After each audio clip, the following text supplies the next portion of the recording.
Well, again, good morning. My name is George Davis. If you got a Bible, I'm going to ask you to turn with me to Romans chapter 5. Romans chapter 5. And as you are doing that, I want you to do a thought experiment with me for a moment, okay? Here's the thought experiment. Tomorrow, whenever you pick up the mail, whatever that looks like for you, you go to the mailbox, whatever that looks like for you, and included in your mail tomorrow is a large postcard. And on one side of the postcard, it has a picture like this: Myrtle Beach.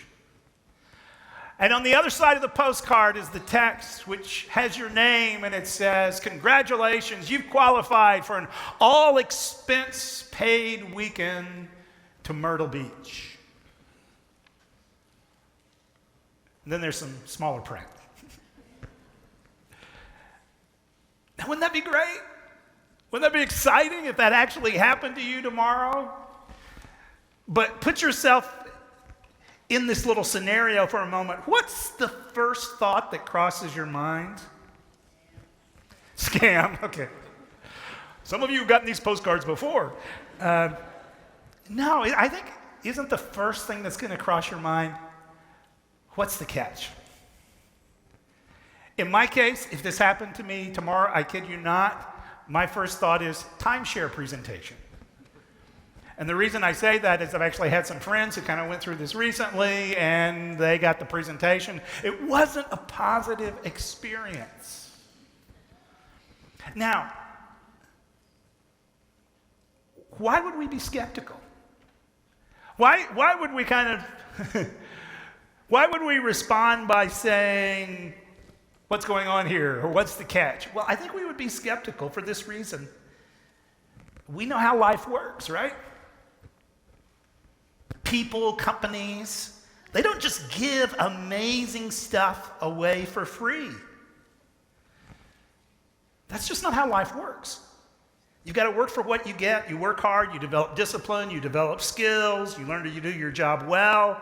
Maybe over time you will have opportunities to advance in your work and receive greater responsibility. And as you do that, over time you receive the rewards for your labor. Right? That's how the world works. For those of you who are parents, right, you're getting your kids ready to go back to school, and you're instilling in them, hey, this is why this is important, right? I want you to do your best this year, apply themselves. And interestingly, even as this is kind of just the way we feel that life works, this isn't unique to us in modern America. I think you see similar values, similar themes at work in the ancient world. Let me take you to the ancient city of Ephesus. It's a place we read about in the New Testament. It's a place that many key figures in the New Testament visit. And what you're looking at is you're looking at one of the main streets in the ancient city of Ephesus. This street connected the upper city, which included kind of the civic governmental buildings. It connected that upper city to lower parts of the city, which is the way you would get to the harbor area, to the major commercial areas, even the entertainment area and the major theater that's a part of Ephesus. So this was a heavily trafficked road. And undoubtedly, when we read about Ephesus and certain people in Ephesus in the New Testament, people like Paul, those people traveled this road. And what I want you to notice on the right hand of the side, on the right side of the road, you see all of these pedestals? Now, what were the pedestals for? Well, they were for statues. Let me just show you one. They were for statues of prominent citizens who had achieved. You see, in the Roman world, in the ancient world, a fundamental value was the pursuit of achievement and the pursuit of honor that went with that achievement. And when you achieve certain things, particularly things that might be beneficial to the community, you got a statue.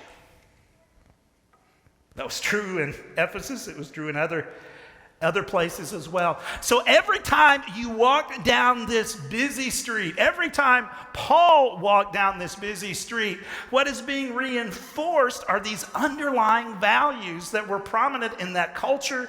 Work hard, achieve, receive the rewards of your achievement. That's the world Paul grew up in. Yet, of course, something happened that transformed his approach to life. What happened was he encountered Jesus. He came face to face with the message of the good news of Jesus Christ. And in so doing, he discovered, you know what, there is actually a deeper reality at work. And that deeper reality is the reality of God's grace. Now, obviously, we're kind of gearing up for this next academic year, and you're doing that, many of you, in your own households. And as we kind of prepare for this new year, what we're doing is we're taking several weeks to unpack this important theme, this theme of grace. And of course, for the Apostle Paul, as well as other New Testament writers, as they came to grips with this theme of grace in their own lives, it becomes an important part of their writings. And whether you realize it or not, grace is really central to understanding Christianity. It's central to understand what it means to be a follower of Jesus. And maybe you're here, you're joining us online. It's like, well, I've had these issues with church or that. And I get maybe at times church is complicated. I acknowledge all of that. But if you're willing to explore Christianity, my invitation to you is understand the reality of God's grace. So last week we started talking about God's grace, and just kind of a simple working definition was this idea that grace is God's goodness in action. And as we talked about grace, I said there are really three dimensions of grace that I want you to see over the next couple of weeks. And those are these: that grace is radical, it's relational, and it's restorative. Last week we talked some about the fact that grace is radical. And as we saw, right, God's radical grace is ultimately manifested through the work of Jesus Christ. And through that work, God's grace foundationally reveals our deepest need. It exposes us. It reveals our sin, our brokenness. But not only does it reveal our deepest need, it provides a solution that goes to the very core of who we are. That's why Christ died. He died on our behalf so that we could experience his forgiveness, his new life, his wholeness and transformation. That's the radical nature of God's grace. It really drills down to the very foundation of who we are. But as you see the radical nature of grace, you also need to see that grace is relational. To receive God's grace is to be brought into a new relationship. A new relationship with God and a new relationship with others. To show you what I mean, let me now kind of bring your attention just to the opening couple of verses of Romans chapter 5, kind of to see this relational dimension of grace. Let's look at these opening verses of Romans 5. Now, you need to understand, up to this point, Paul he's taken time to unpack really the radical nature of what God is doing, the radical nature of God's grace in providing Jesus Christ and what the work of Jesus Christ has done for us. So he's unpacked that in the opening 4 chapters. And then we get to chapter 5 and he says, therefore, right, in light of what I've already been talking about, therefore, since we have been justified through faith, and again, that's what he's been talking about in the opening chapters. Therefore, since we have been justified by faith, we have peace with God through our Lord Jesus Christ, through whom we have gained access by faith into this grace in which we now stand, and we boast in the hope of the glory of God. Now, as you look at this passage, let's just pay attention to a couple of the details for a moment. First of all, notice that word access, right? Through whom we have gained access by faith into this grace.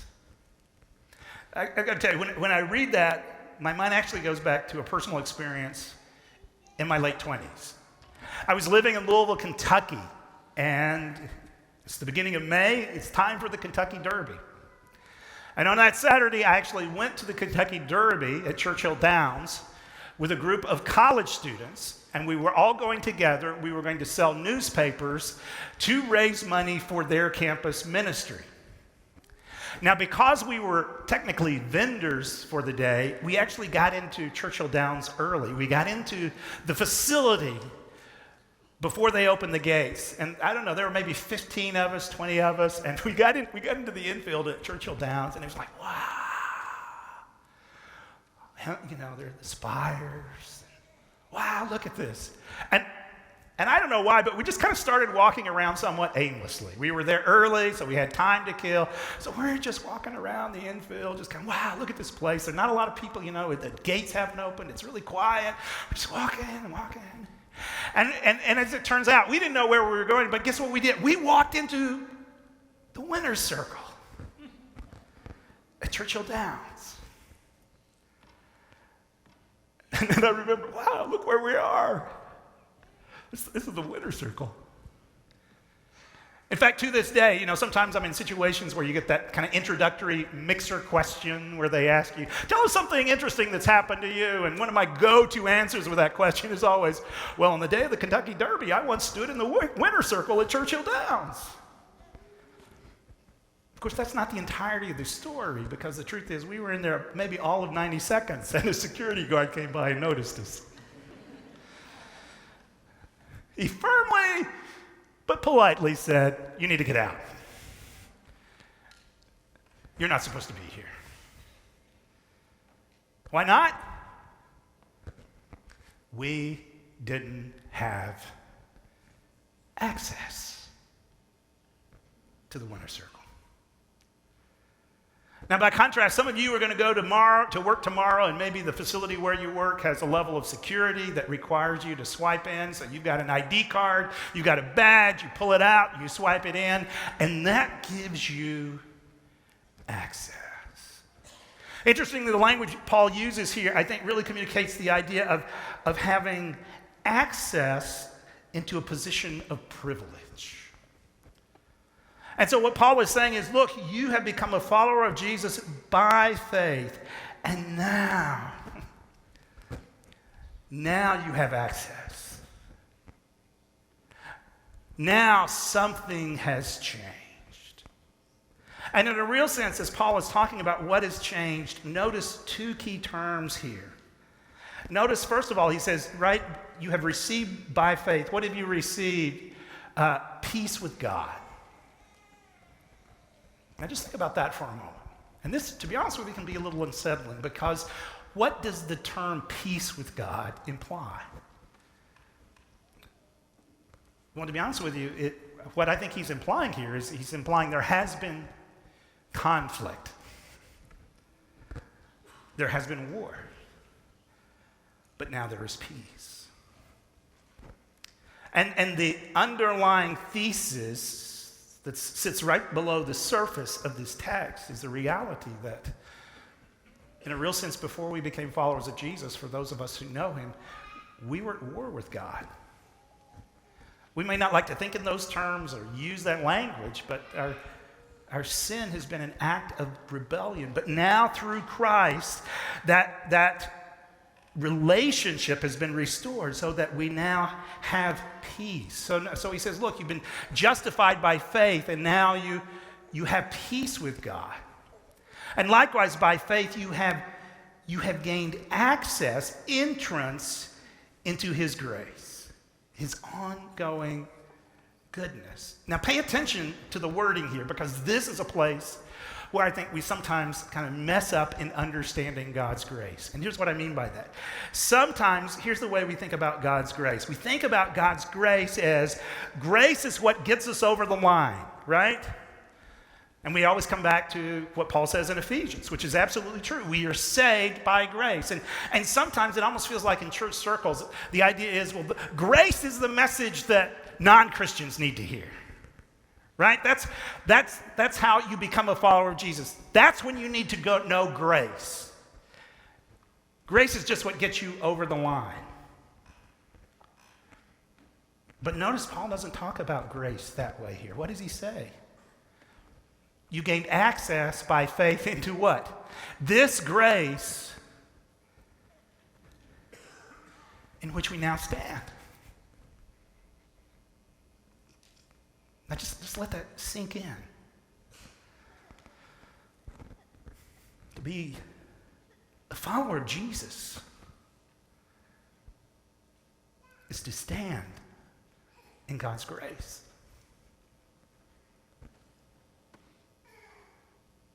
Just let your mind kind of grab hold of that. If you are a follower of Jesus, you are standing in God's grace. And what I think, among other things, Paul is emphasizing here, he's saying, look, is to be a follower of Jesus involves a change in relationship. That is, you now stand in this new relationship with God where peace has been restored. Even if you didn't realize it, you were at war with him, but now the peace has been restored. Furthermore, not only has the peace been restored, but you're now intended to stand in the onflowing outpouring of his grace, his goodness, which he intends to be at work in your life. And I think that's very relational, right? It's not like, hey, grace is something you got in the mail. No, God's grace brings you into a new relationship. And as you look at this passage, again, notice those two kind of key themes, those themes of grace and peace. If you read all of Paul's letters, I think it becomes absolutely critical to Paul that we understand these themes. As proof of that, think about how Paul frequently opens his letters. Remember, in the ancient world, the standard way to open a letter would just be to say, greeting. Paul doesn't do that. Paul has longer letter openings, and a phrase he frequently uses is what? Grace and peace to you. And why does he do that? Well, think about what Paul typically does in his letters. Paul typically, he's addressing problems going on in these different churches. He's kind of giving them further instruction. At times, he's encouraging. At times, he's being really direct in correcting and challenging them and helping them work through hard conflict and difficulty, the messiness of church. But by starting with grace and peace to you, Paul in essence is saying, look, everything I'm about to say needs to be framed in the context of this relationship. Everything I'm about to say needs to be framed in the reality that you've been brought into this relationship with God, that the peace has replaced the enmity and the rebellion. And now you are intended to live in the ongoing flow of his grace. So Paul always says, here's my prayer. Grace and peace to you.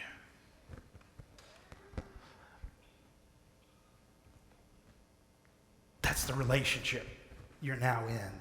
That's the relationship that now defines who you are. And can I suggest, I think for some of us here, this is a message we really need to hear. That through Christ, we have been brought into a new relationship with God, and we now stand in grace. And you need to hear that. Some of us, I think, really need to hear that this morning. We need to hear that this is who we are. This is where we stand in this new relationship. We need to hear this because for some of us, the truth is we've kind of gotten stuck over here. We've kind of gotten stuck in what you might call a performance narrative. We've gotten stuck kind of just with underlying thoughts that, you know what, my life is really about what I do, what I achieve, the next promotion, how much I make. My life really comes back to what I am able to do. And the truth is, when you find yourself living here, over time, it can become really weighty. It can become heavy. Because it feels like you're only as good as your last achievement. You're only as good as the last sale, the last project, the last accomplishment. Some of you, you're students, you're getting ready to go back to school, and maybe there's a bit of excitement. I know you've really enjoyed summer. Maybe there's a bit of excitement about going back, but maybe there's also a certain weightiness, right? Because you feel like you kind of have to keep up. You want to be part of certain groups. What do people think about me? You do feel maybe in your household this pressure of, I need to do well, and I've got to make sure I'm getting ready for the next step, whatever that looks like. And that could be a weight. And parents, this is maybe just a good time to remind you that sometimes our kids are carrying that weight, and they're carrying a level of anxiety which we don't fully see, appreciate, or understand. And I say that as a dad who, looking back, at times missed those signals. So maybe even the start of the school year is just a good time to have a conversation. Hey, how are you doing? What are you excited about? What's the hard part of going back? Or what are you concerned about? Anything that's really bothering you as you start the new year? I think for us as parents, we need to be open to having those conversations and listening, because at all ages we can get stuck here and it's just what I do.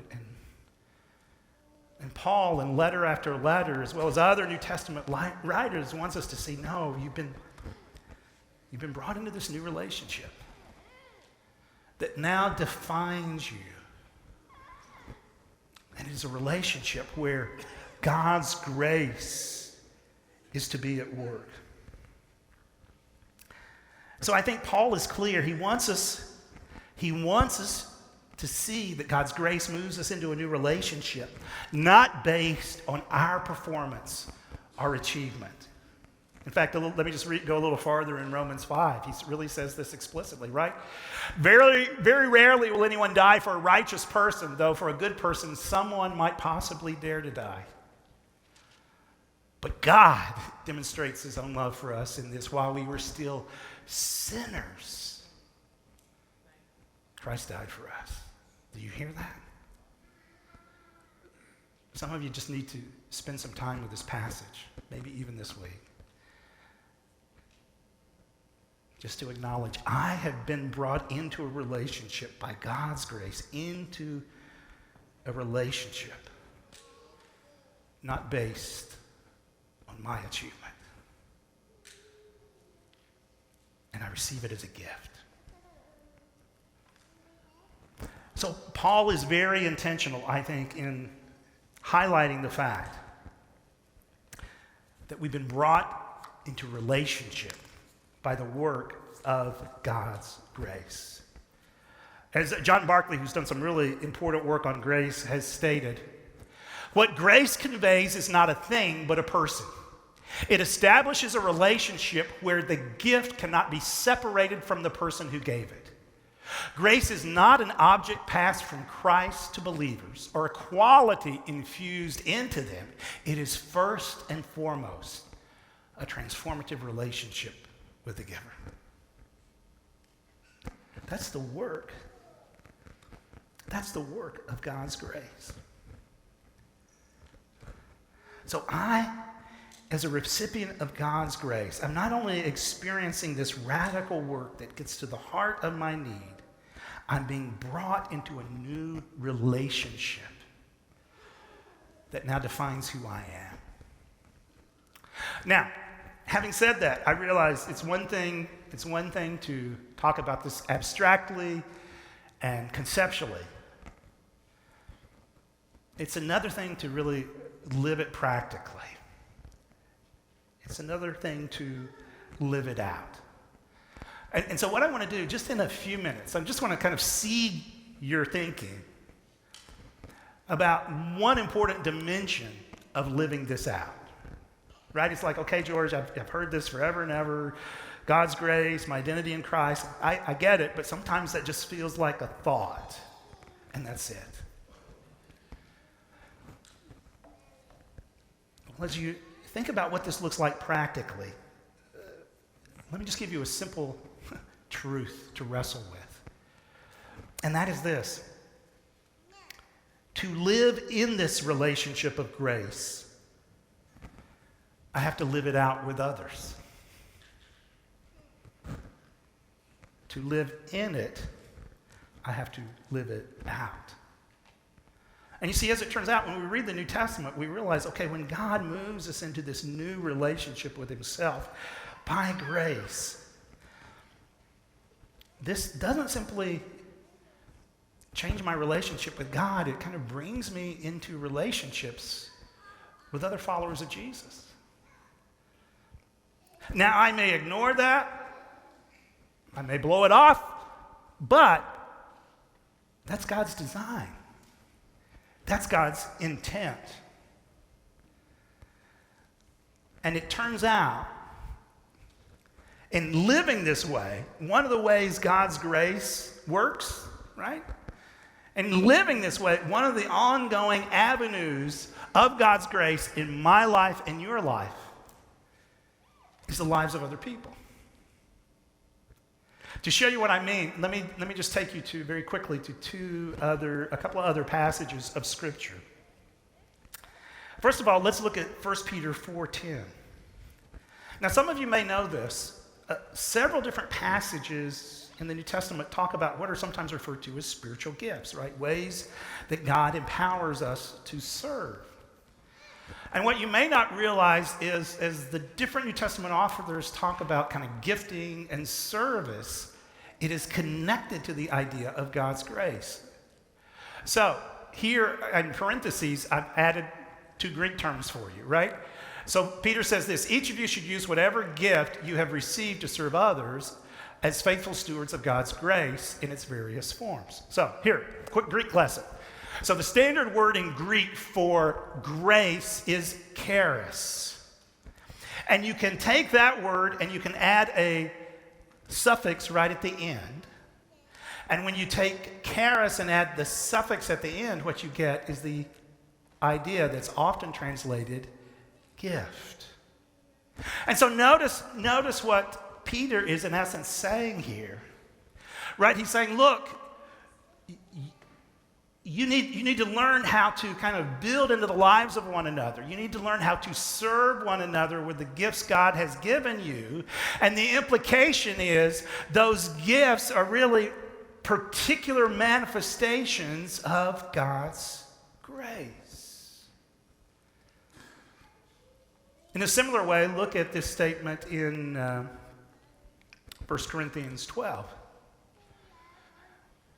There are different kinds of gifts, and there's that same word, charisma, but the same Spirit distributes them. There are different kinds of service, but the same Lord. There are different kinds of working, but all of them, and everyone is the same God at work.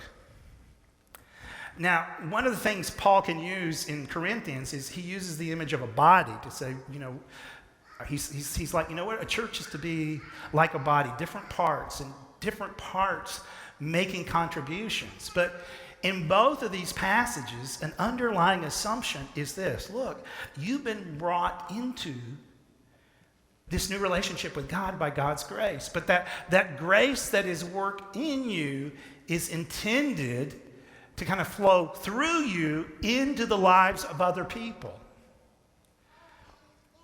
So that the church is to be a place, even in our imperfection and our messiness, where we are giving and receiving grace. And that's part of what it looks like to live in this grace in which we now stand. to live in it, you got to live it out. Now, with that in mind, a couple of just very foundational observations. The first observation is, I'm not to do this by myself. And I hope that's an encouragement for you. You see, one of the implications of these texts is that people are gifted in different ways, and God's grace is at work in our lives in different ways. And what that means is we need other people in our lives. You're not designed to do this alone. And again, here's a place where people can get stuck, right? I think people sometimes get stuck this way. It's like, okay, I become a follower of Jesus and I get, I'm supposed to live in God's grace, but it just doesn't seem real. It doesn't seem practical. But maybe part of the issue is I'm really trying to do this by myself. I haven't really gotten connected, haven't really gotten involved in the lives of other people or allowed them to get involved in my life, maybe the busyness of my schedule, whatever, and I get all that. But in reality, it's kind of like I'm not really standing here, I'm standing back here, and I'm wondering, why is God's grace not real to me? And for some people, I just want to say, look, this is what the Bible says, how God's design works. To live in God's grace is to live it out. Now, having said that, look, I realize trust me on this. I realize how messy church can be. Okay? And I get at times, you're like, yeah, we need to be in relationships, but at times those are disappointing. They can be painful and hard. And that's true at any church, even here. Yeah, sometimes I think you will discover, sometimes even in the messiness of what that can look like, there are ways in which God's grace is stretching and developing and even working in us and through us. So I need to understand, man, if I really want to live in God's grace,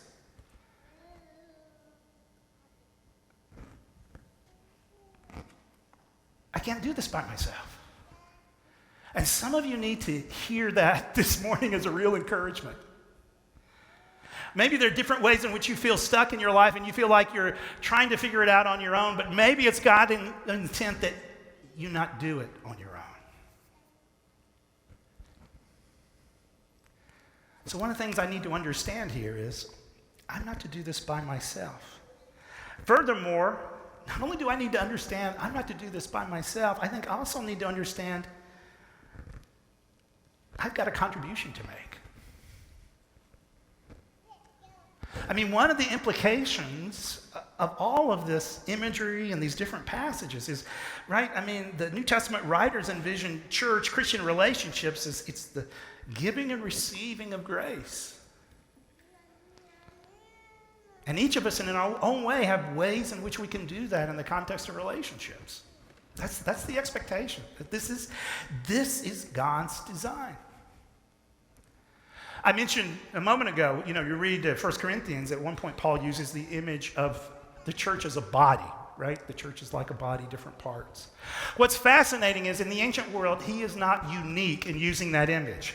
It's an image you will often find in political writing, in political discourse. But here's what's fascinating. Often in those political examples, right, where authors or speakers or leaders are saying, the city is like a body. Often in those examples, the purpose is this. The purpose is to maintain the hierarchy. The purpose is to, in essence, say, hey, the city's like a body, and if you're a big toe, sorry, you're a big toe. You're always going to end up at the bottom. And that was the message communicated. And interestingly, Paul takes this popular corporate image, and it's like he turns it on its head. Because you get to the end of his description of the church as a body, and what does he say? You know what? The head can't say to the foot, I don't need you.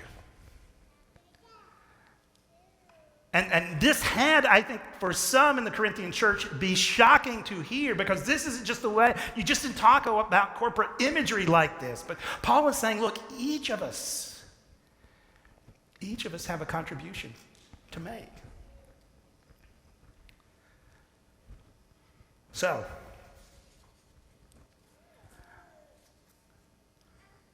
I'm not to do this by myself, and I have a contribution to make.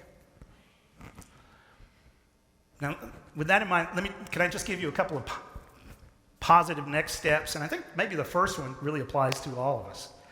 And I think just a really simple step in kind of learning and kind of embracing, okay, as I live in grace, I'm to live it out in the lives of others. I think just a simple thing is just watch your speech.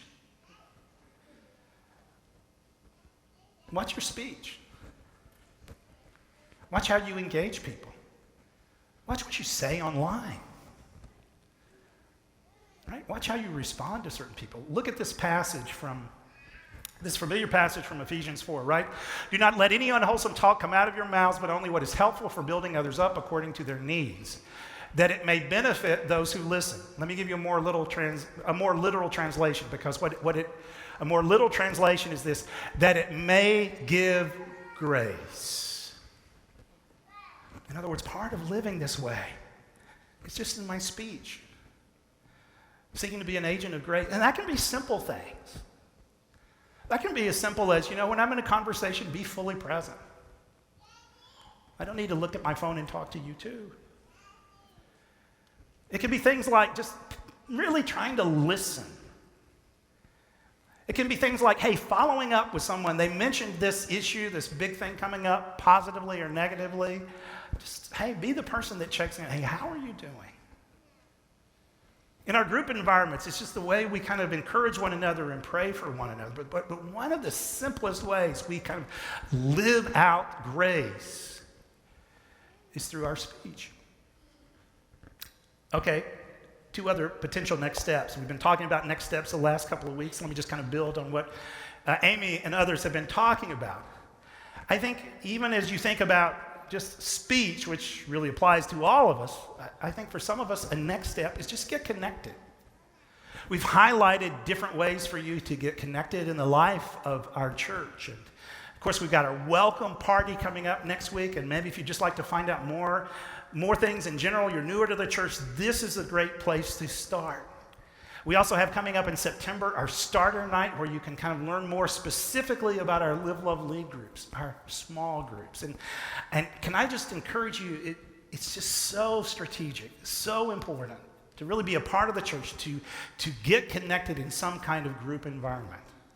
I like to think of it this way. You need to be connected someplace where you see the front of a person, not the back of their head, right?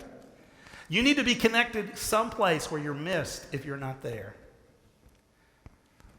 And so maybe a next step for you is kind of figuring out how to be part of a group. And I realize sometimes we would say, well, I tried that before, it didn't work out. And you know what? That happens. Again, just because this is God's plan and God's design doesn't mean it works out every time. But when it does, it's just great to see the way God's grace is flowing. I was talking to someone recently who's in one of our newer small groups, one of our newer Live, Love, Lead groups, and here's the way she described the experience. She said, I have now found my tribe.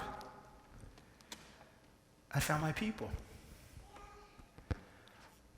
And I heard that and just kind of the way she was describing it, and what am I thinking about? I'm thinking about what Paul describes as it's this lifestyle of grace, that we've been brought into this new relationship with God, and in living in this new relationship with God, we are to live it out in the lives of other people, giving and receiving grace. So second thing, maybe for you, is get connected.